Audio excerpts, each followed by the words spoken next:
Muy bien, apreciados hermanos, yo voy a continuar con el tema que estamos analizando, el libro La última generación de cristianos. Si ustedes recordarán que este libro es apologética. Yo les comenté que la apologética tiene que ver con la defensa de nuestra fe. Hacer apología de nuestra fe significa expresar argumentos, razones, por qué creemos en Dios, por qué creemos que Jesucristo es nuestro Señor y Salvador. Entonces, debido a que esa es la naturaleza de la clase, del tema que estamos estudiando, del libro en particular, no es muy fácil. Hay un desarrollo de ideas que presenta el autor que necesitamos estar súper concentrados para poder entender. Precisamente de eso se trata, hermanos. Cuando uno hace apologética, uno presenta argumentos y no es fácil. Por ejemplo, el tema de hoy, y voy a empezar con la pregunta de nuestro tema de hoy.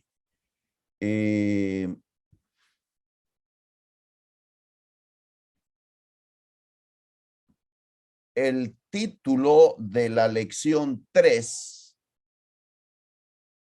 es Perspectiva distorsionada acerca de la fe, de la verdad, perdón. Perspectiva distorsionada acerca de la verdad. Ese es el título de nuestra lección número 3. Perspectiva distorsionada acerca de la verdad. Perspectiva distorsionada acerca de la verdad. Y comienzo entonces haciendo una pregunta. Tomando como punto el título de la lección 3, ¿de qué trata nuestra clase de hoy? ¿Qué idea ustedes captan sobre el contenido o la idea principal de la que vamos a estar hablando en esta clase de hoy?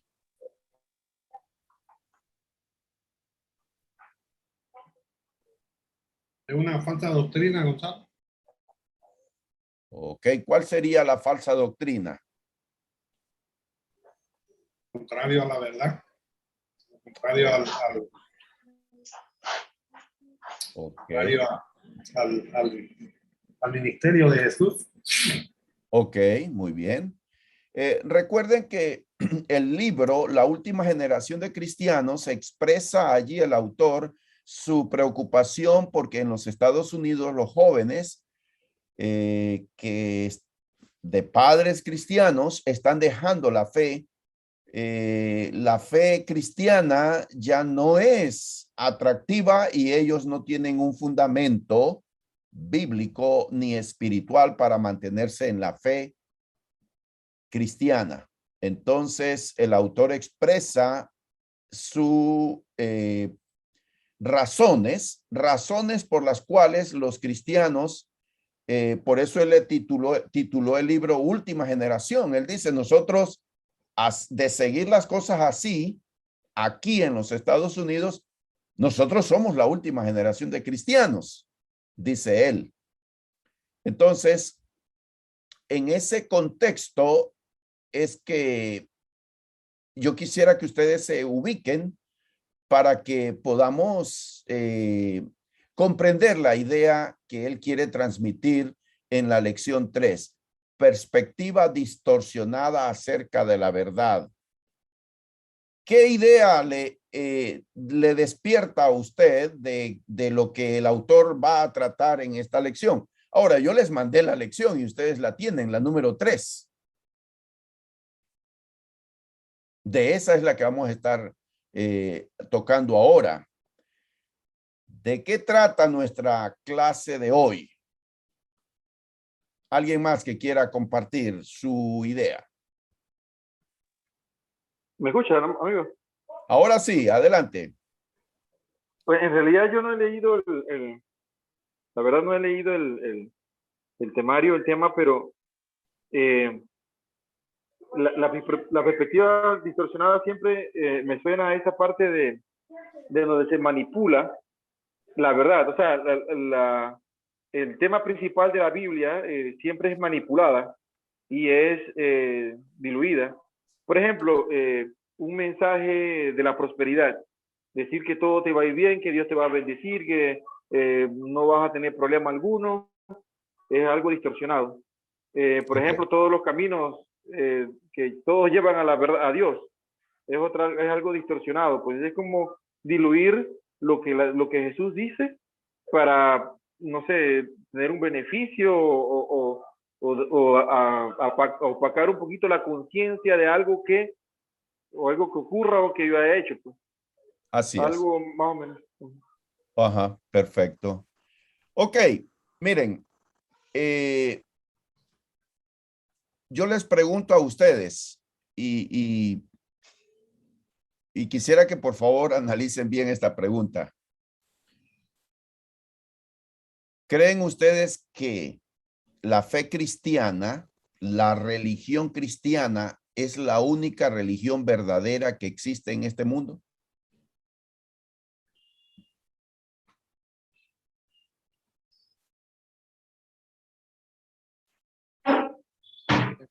Bueno, acerca de esta pregunta. Ok, vamos a ver. ¿Escuchan a Daniel?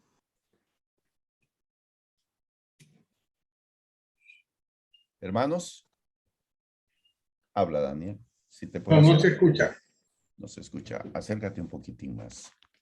Bueno, sobre esa pregunta, yo la verdad, sí creo que el cristianismo es la única religión verdadera pegada a la Biblia, pero no significa de que creo que los cristianos serán los únicos en ser salvos, porque todo depende de la gracia de Dios. Nadie sabe ese plan, nadie puede decir quiénes y quiénes no serán, porque esa es fe personal de cada uno.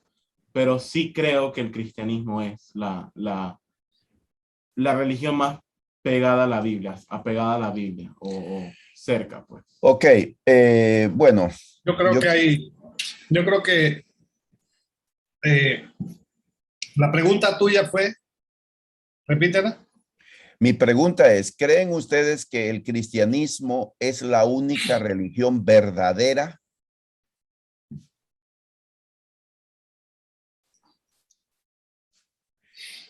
Bueno, también los que siguen al demonio son verdaderos. Ok, No yo sé, pienso, no sé si me captó bien, Gerardo. Ok, sí, Mario, a ver. sí, mi opinión es, primero, que pues es bastante compleja la pregunta, ¿verdad? Porque primero el cristianismo basado en la Biblia, sí. Y segundo, la Biblia, la verdad de Dios no es una religión. Entonces la religión el que vive la palabra de Dios está lejos de ser religioso o pertenecer a una religión como tal, porque eso es más bien como un estilo de vida. Entonces el cristianismo basado en la Biblia, porque la verdad que la palabra cristiano también se ha diluido bastante. Entonces mi respuesta es esta: si es el cristianismo basado en la Biblia, pues sí es la verdadera. Okay. Como religión como tal, pues hay una cosa que se debe debatir, ¿no? Okay. Buenas noches, hermano.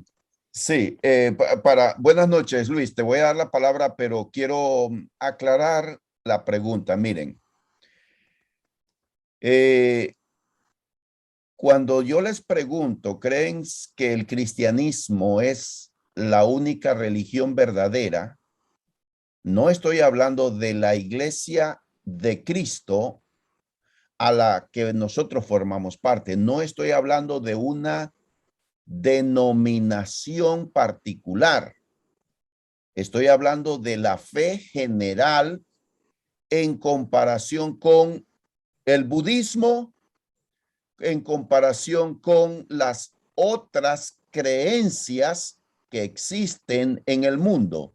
La palabra religión es un término que se emplea y la palabra misma significa religar, es decir, una persona se liga, se une a un concepto espiritual. A ese concepto o a esas creencias espirituales se le llama religión. En ese sentido, nuestra fe cristiana es una religión. Así como existe el budismo y la religión musulmana, etcétera, en ese contexto de creencias es que yo les pregunto a ustedes. No me refiero a la iglesia ni a ninguna iglesia. Estoy hablando entonces de la pregunta, ¿es el cristianismo la religión verdadera? Esa es la pregunta. Ahora, cuando Daniel dijo que pues que se apega a la Biblia, comenzando allí, recuerden que los musulmanes no creen que la Biblia, tanto el Antiguo como el Nuevo Testamento, sea la palabra de Dios. Para ellos es el Corán. El Corán es el libro sagrado de ellos. Y así los otros grupos religiosos tienen sus propios manuales o libros sagrados. Entonces, la Biblia para nosotros los cristianos es el libro sagrado. Entonces, para las otras creencias, la Biblia no significa nada. Es un libro, un buen libro, nada más, tal vez. Entonces, por eso pregunto, ¿es la religión cristiana la verdadera? Esa es mi pregunta para ustedes. Sí, lo es. Ok. Yo lo creo que sí, porque hay muchas religiones, pero Ok. la verdadera es la que Dios nos enseña. Ok, ese es el punto. A ver, Luis Paz, su comentario. Buenas noches, hermano. Buenas Sí, noches. correcto. Quería aportarle algo. Claro, para el cristiano, para nosotros los cristianos, obviamente cierto que es y defendible que es la verdadera religión. Pero la pregunta, si depende de dónde se haga y a quiénes se haga. Porque si usted se la pregunta, como dijo, a un chino o a un musulmán, ellos le van a responder que no, ellos van a defender su fe, ajá, pero para nosotros sí. Okay. Y mire, un punto importante, hermano, que le quería contestar, que me hizo un niño una pregunta que a mí me llamó mucho la atención. Me pregunta acerca de que él me dice, maestro, yo creo que Jesús fue verdadero. Y yo dije, sí, ¿por qué crees eso? Dice, porque se marcó un antes y un después. Si él no hubiera sido algo relevante, ¿por qué entonces hablamos de antes de Cristo y después de Cristo, verdad? Yo le digo, viste, te diste cuenta. Ahí está el punto clave a cualquiera religión de que sí existió, ¿ves? Porque empezó un año uno después de Cristo, a partir de él. Excelente.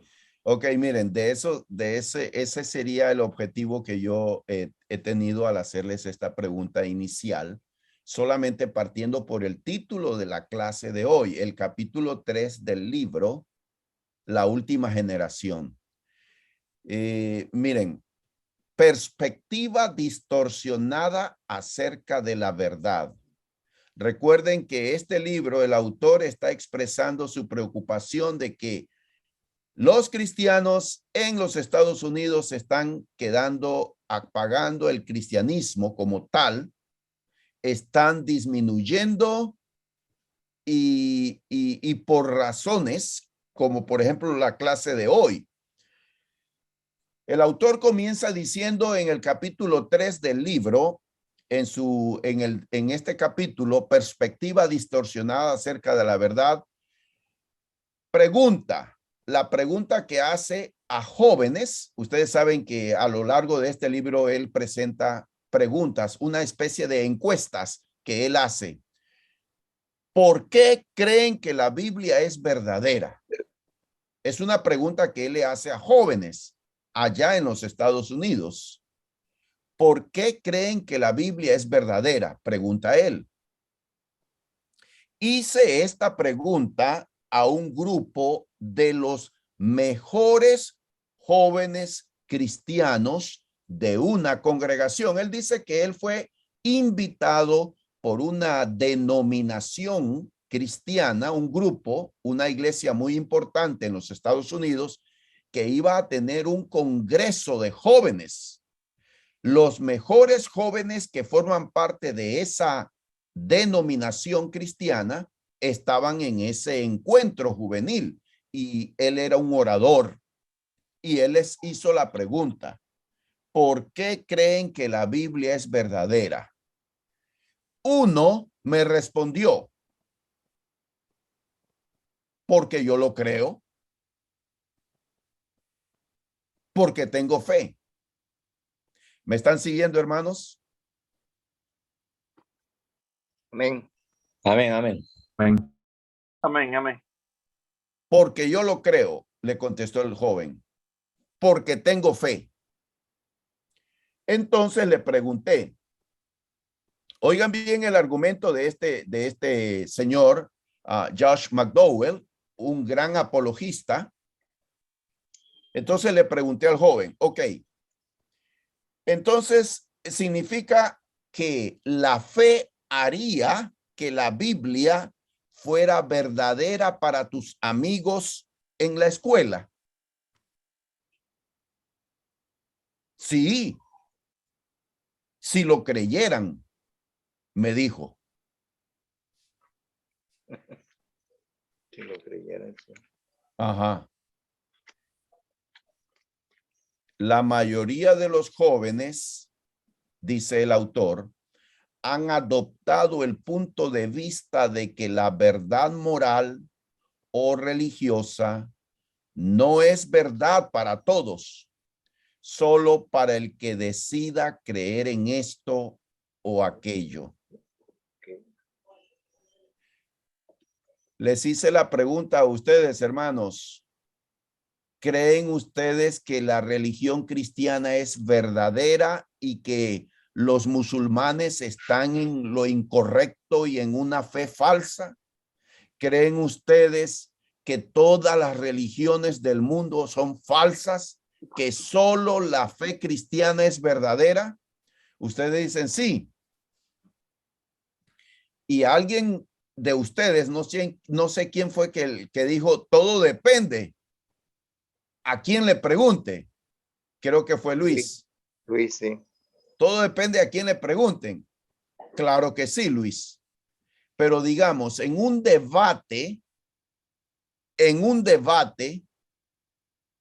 cada uno tiene que sustentar con argumentos por qué cree. Y la verdad solo es una. No hay dos ni tres verdades. Solo existe una verdad. Y yo les digo, si el cristianismo no sostiene con argumentos por qué cree que el cristianismo es verdadero, entonces no va a prevalecer. Necesitamos saber que solo existe una verdad y esa verdad tiene que ser universal. No es que el cristianismo es la religión de los europeos o de los que viven en el continente americano y que en el resto, para los asiáticos, hay otra religión.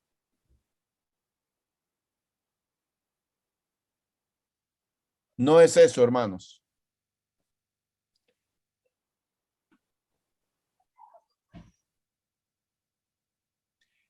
Este punto de vista o filosofía moderna se resume así. ¿Cuál punto de vista? El que acabamos de expresar y de compartir en pantalla, de que no existe una verdad moral, que todo es relativo. Esto se expresa así. La verdad religiosa y moral no existe en un sentido objetivo. Les dije al inicio que esto es debate. Esta clase es apologética y que no es fácil de comprenderla. La verdad religiosa y moral no existe en un sentido objetivo. Es lo que dicen, no es lo que el autor cree. Es lo que él está expresando por qué este joven cristiano dijo que él cree que la Biblia es palabra de Dios, que la Biblia es verdadera, solo porque lo cree, solo porque tiene fe, nada más. No porque tenga argumentos, ni tampoco cita o expresa argumentos, porque para este joven, en su creencia, es cuestión de fe, nada más. Las personas individualmente son producto de sus culturas. Oigan bien esto. Nosotros en el continente americano, la gente de habla hispana, por ejemplo, tenemos una herencia cultural idéntica.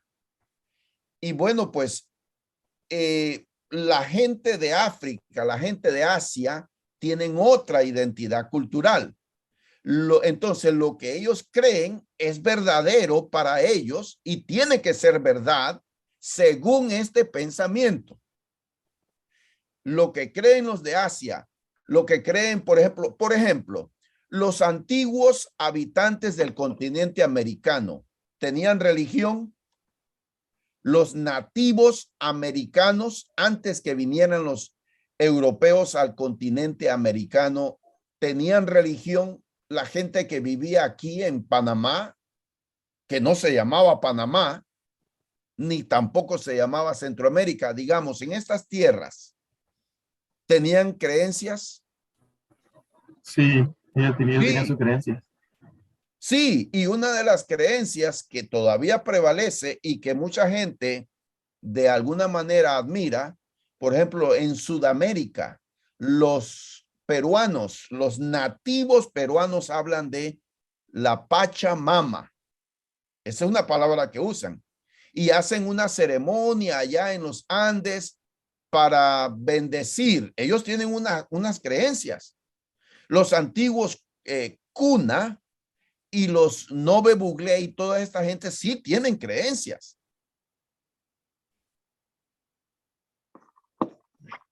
Ahora, ¿eso es el producto de la cultura de ellos?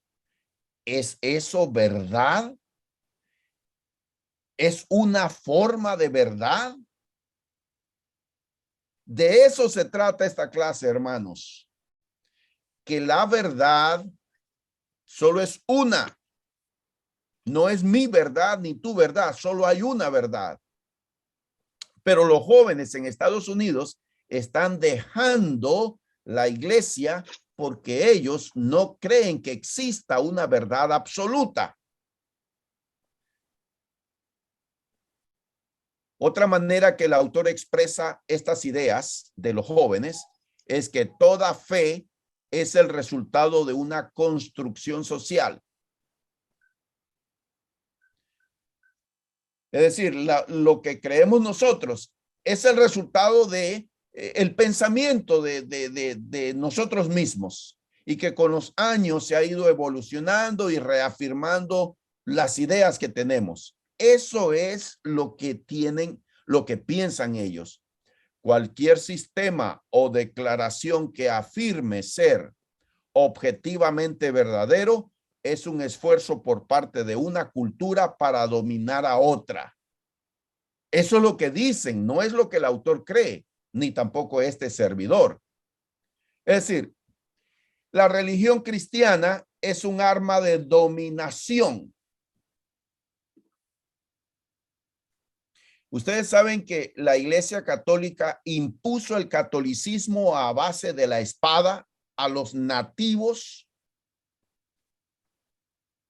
porque en cada carabela, en cada barco donde vinieron los españoles, venía un cura, un sacerdote.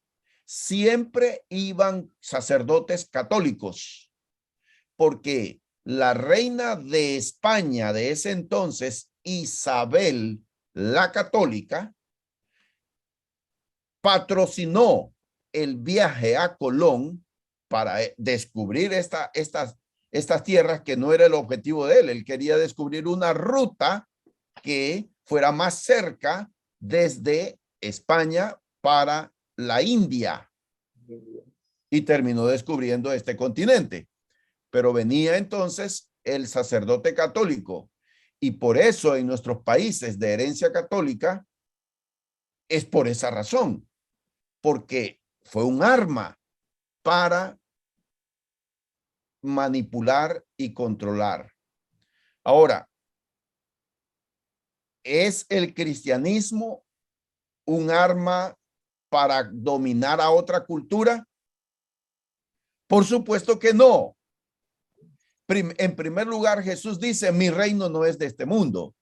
Y el cristianismo, la fe y el propio Jesucristo no buscó dominación política ni territorial. Y la iglesia, los cristianos, no buscamos poder político, poder territorial. Cuando nosotros salimos a predicar el evangelio, no estamos buscando controlar ninguna provincia políticamente hablando, sino espiritualmente. Y no tenemos ningún objetivo territorial o político de este mundo.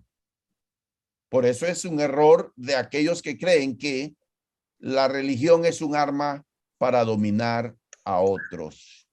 No sé si ustedes están siguiéndome o estamos confundidos. A ver, alguien que quiera comentar algo, si quiere.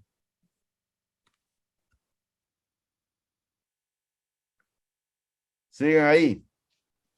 Me recordaste la película de Elí, el libro de Elí, Ok. de que él decía de que el malo de la película decía que con este libro él podía tener el poder para volver a conquistar las masas.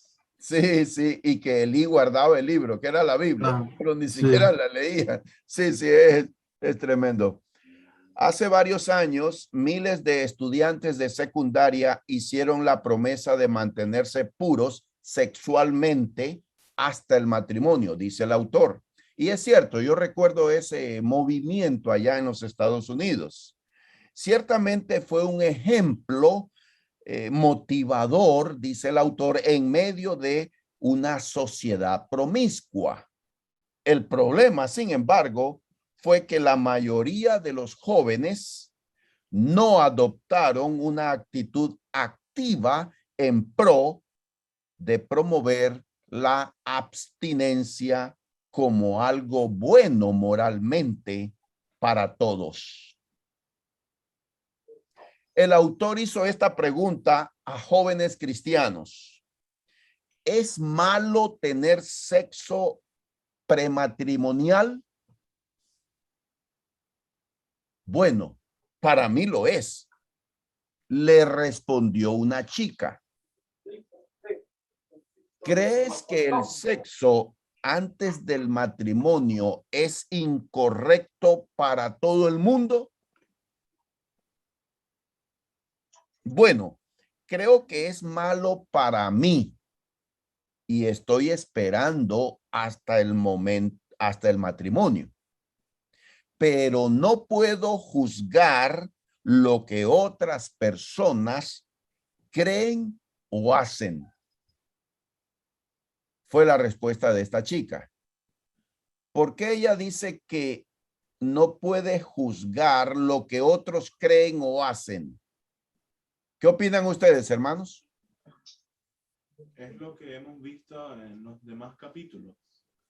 En el primero, creo. Si uno sigue, pues, va acorde todo lo que hemos visto de lo de la fe, que no es objetiva, la verdad, pues, que en Estados Unidos los jóvenes quieren evitar tanto una pelea que irán hasta los extremos de simplemente hacérselos indiferentes a cosas que obviamente van en contra de sus creencias que dicen que siguen. Así es.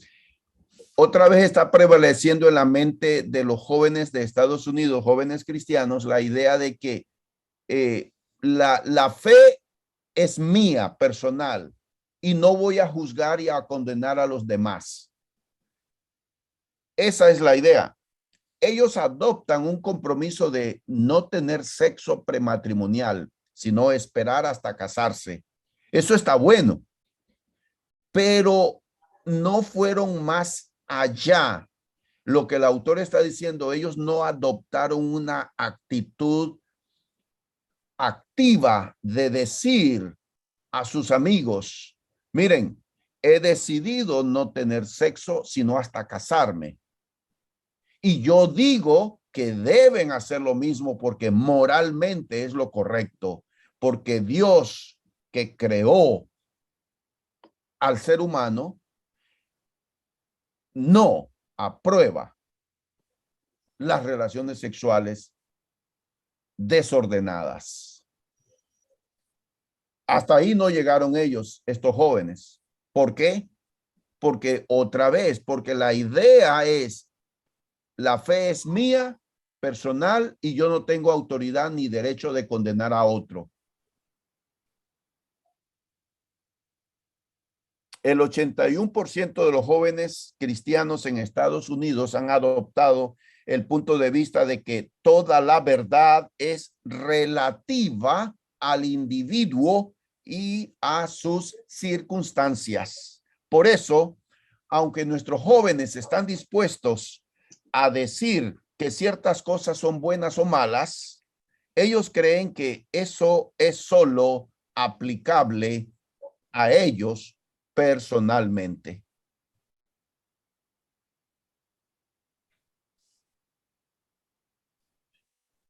Mano, con respecto al último diálogo que tuvo el autor con esta muchacha y los últimos puntos que estuvo tocando, yo realmente no sé si fue perspectiva mía de pronto, o lo que yo vi que fue que ella quiso decir en el momento que mencionó que ella no puede juzgar a los demás. Tal vez la palabra juzgar es la que me pone a pensar un poco, porque al final del día lo que nosotros no podemos es controlar, o sea, las acciones que hagan las demás personas. O sea, nosotros podemos cumplir en hacerles saber que es malo el tema de las relaciones sexuales antes del matrimonio, ¿no? Es malo para nosotros que creemos, y ellos, aunque no quieran creer, o sea, no por eso deja de ser malo, no por eso deja de ser contraproducente tanto física como espiritualmente para nosotros. Entonces, independientemente que ellos quieran creer o no, o sea, sigue siendo malo. De pronto nosotros no podemos controlar es que ellos entiendan eso de la misma manera que nosotros y actúen acorde, ¿no? Y se mantengan puros y sanos hasta que tengan su matrimonio y todas las cosas como tienen que ser en orden y procedan, ¿no? A la luz de la palabra. Y siento que eso es mucho de lo que pasa también, y más ahora con los jóvenes, que más allá también del tema de que se toman la religión como para ellos mismos y no tratan de ir más allá y de hablar a las personas, es que es una pelea realmente cuesta arriba hacerle entender a una persona en el mal que está, ¿no? Y de que no es el hecho de que no crea, que por el simple hecho de que no cree, ya entonces eso hace que cualquier mal que esté haciendo no valga, ¿verdad? O deje de ser malo. O sea, sigue siendo malo, sigue siendo pecado, crea o no. Creo que ese es el punto al final. Y nosotros tenemos que cumplir igual en hacerle saber y ponernos en perspectiva a todas las personas que tenemos a nuestro alrededor. Si vemos que están haciendo algo que no es debido, que es incorrecto y lo que está haciendo realmente está mal, está equivocado o es pecado, ¿no? Dependiendo del caso, ¿no? Sí. Creo que es mucho lo que pasa aquí.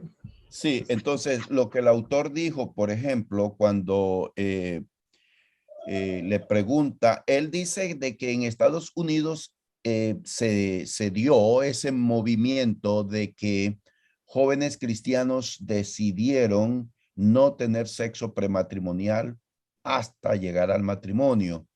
Eso dijo él, es bueno, qué bien, pero lo que él lamenta y cree que la falla allí es de que los jóvenes no fueron más allá, no estuvieron hablando de que todos deberían ser puros en sus vidas porque Dios castiga la inmoralidad sexual. Hasta ahí no llegaron. ¿Y por qué no llegaron? Porque él dice que los jóvenes han caído en esta corriente filosófica de que la verdad o lo que ellos consideran como verdad religiosa, verdad moral, es relativa. Eso es bueno para el que cree y para el que no cree, no está mal, porque cada quien, según él, el autor, estos jóvenes en Estados Unidos creen que cada quien tiene su propia fe. Entonces, el autor expresa allí en el material que yo les compartí en la página número 2, él dice, la gran mayoría de jóvenes no creen, oigan bien esto, no creen que exista una verdad que determine lo que es bueno y lo que es malo para todo el mundo. Como les dije, esta clase es de una apologética. Esto estamos diciendo, nosotros creemos que existe una verdad universal. No hay una verdad para nosotros los cristianos y otra verdad para los musulmanes o los budistas o los de otra religión. Nosotros creemos que Dios solo es uno. No es el Dios para nosotros los que vivimos en este país o en este continente y otro Dios para personas de otros continentes. Nosotros creemos, nuestra fe, nuestra religión dice que solo hay un Dios verdadero y que solo se ha revelado a través de Jesucristo y que Jesucristo es la revelación para todo el mundo y que la muerte de Jesucristo es el plan de Dios para todo el mundo y que la iglesia es el pueblo de Dios para todas las naciones. Apocalipsis dice que Juan vio a todas, hombres y mujeres de todas las lenguas de todo el mundo reunidos en un solo pueblo, la iglesia. Nosotros creemos eso. Y ese es el problema en que los cristianos en Estados Unidos han dejado o están dejando de creer en que existe una sola verdad. Y esa verdad la encontramos en la Biblia. Entonces, ellos en los Estados Unidos no creen que exista una verdad universal que sea correcta para todas las personas. No creen en eso. Ese es el punto. Hice un experimento, dice el autor. Escuchen esto, me parece muy interesante porque, como les dije, en apologética uno presenta argumentos y yo quiero que ustedes presten atención a este ejemplo que él pone. Hice un experimento con un grupo de estudiantes cristianos de escuela secundaria para que comprendieran la realidad de la resurrección de Jesús como una verdad objetiva. Coloqué un frasco con canicas enfrente de ellos y les pregunté, ¿cuántas canicas hay en el frasco? Me dieron varias respuestas. 221, 168, 149, etcétera. Después de decirles que el número correcto era 188, les pregunté, ¿quién de ustedes estaba más cerca de la verdad? Todos acordaron que 168 era la respuesta más cercana, pero todos acordaron que el número de canicas era un hecho comprobable y no una preferencia personal. Luego les entregué varios dulces a cada uno de mis estudiantes y les pregunté, ¿cuál es el sabor correcto? Tal como lo supones, todos sintieron que era una pregunta injusta porque cada persona tenía una preferencia distinta. Exactamente. El sabor correcto tiene que ver con la preferencia de una persona. Es una cuestión de opinión subjetiva, no de un hecho objetivo. Entonces les pregunté, ¿es la resurrección de Jesús igual que el ejemplo de las canicas en un frasco o es cuestión de opinión personal como la preferencia de un sabor? La gran mayoría de mis estudiantes concluyeron que el asunto acerca de la resurrección de Cristo caía en la categoría de la preferencia de un sabor. Concluí el experimento hablándoles acerca de la resurrección física de Jesús. Les recordé que aunque muchos rechazan la resurrección histórica de Jesús, no es la clase de afirmación que puede ser verdad para ti, pero no para mí. La tumba quedó vacía en el tercer día o continúa ocupada. No hay una línea intermedia. Me parece muy interesante ese ejemplo que él utilizó, porque en cuestión de moralidad, es decir, las relaciones sexuales fuera del matrimonio o las relaciones sexuales con otra persona que no es tu cónyuge, es pecado. No es un asunto de preferencia de una cultura en particular. Es un asunto de verdad que Dios, el único Dios, ha establecido en el único libro que es verdadero y es la Biblia. Y eso es lo que nosotros debemos insistir en nuestra convicción.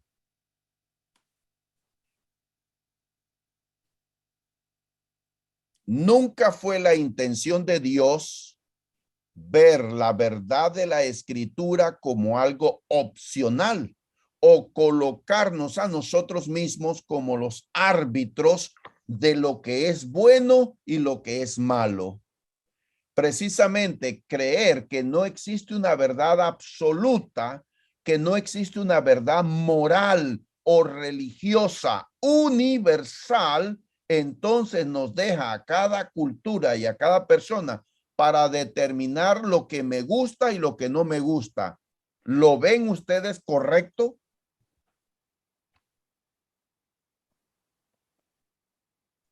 No.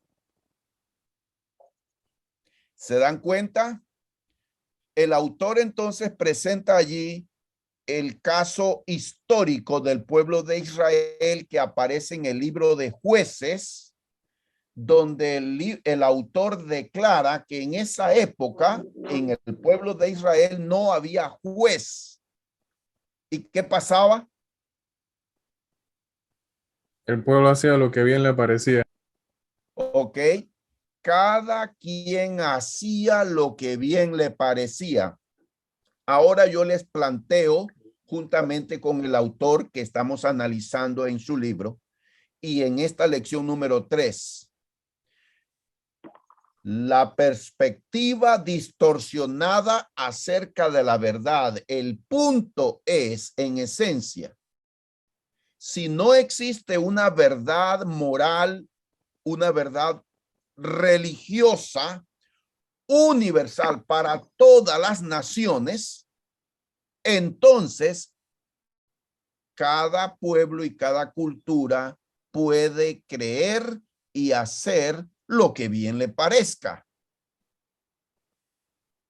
¿Es ese el actuar del Dios en el cual nosotros creemos? No. No es así.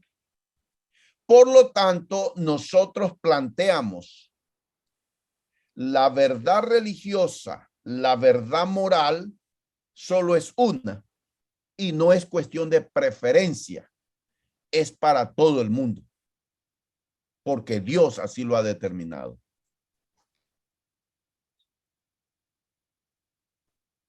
Es nuestra lección de hoy. ¿Comentarios? ¿Aprendieron algo, hermanos?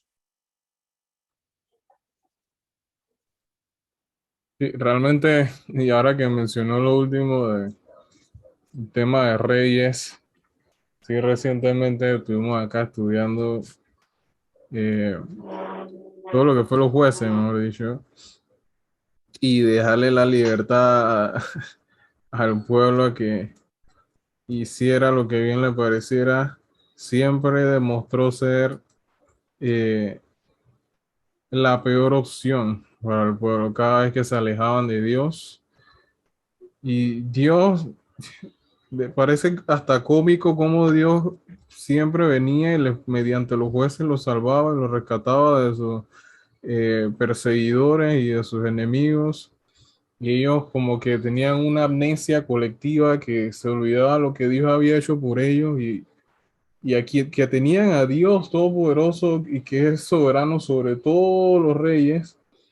Y ellos agarraban y creían lo que querían, hacían los dioses que querían, las religiones que querían y alababan y hacían sacrificios, etcétera, como les daba la gana y nunca terminaba bien. Y entonces, o sea, parece que la historia está condenada a repetirse una otra vez porque vemos que pasó lo mismo que pasaba allá, lo mismo nos está pasando a nosotros acá con estos casos, ¿no? De que todo el mundo quiere hacer lo que quiera, lo que bien le parezca y lo que le convenga al final del día, pero ese nunca fue el plan de Dios. Y Exacto. el que lo quieran hacer así no significa bueno, porque yo no quiero creer la verdad va a dejar de existir.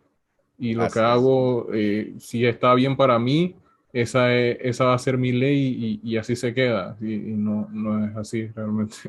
Estemos entonces advertidos de que esa corriente de pensamiento que impera en la sociedad norteamericana y que está afectando a muchos jóvenes en los Estados Unidos, de creer que la verdad religiosa es relativa, que no existe una verdad religiosa o espiritual universal y absoluta. que todo es subjetivo, que no llegue a nuestro país, que no llegue aquí a nuestros jóvenes. Debemos estar en alerta sabiendo que el Dios en que creemos es un Dios real y el Dios que ha hablado. Y Jesús dijo, y conoceréis la verdad y la verdad os hará libres. El apóstol Pablo, siendo judío, recorrió mar y tierra llevando el evangelio a pueblos paganos. ¿Y cuánto sufrió por causa de llevar el evangelio y de tener esa confrontación directa con estos pueblos que no conocían el Antiguo Testamento, no conocían al Dios del Antiguo Testamento y que adoraban dioses diversos y que tenían sus propios sistemas religiosos? Y Pablo llegó predicando el evangelio y fundó iglesias. Pablo no tenía el concepto de que, bueno, la verdad religiosa que yo creo es buena para mí y la verdad religiosa que creen los de X país, pues que continúen, porque total, eso es verdad también. Y yo no soy quien para condenar a los que no creen lo que yo creo. Ese no era el pensamiento de Pablo. Para Pablo, solo hay un Dios y un mediador entre Dios y los hombres, Jesucristo hombre. Esa era la verdad que él predicaba y es lo que nosotros debemos creer.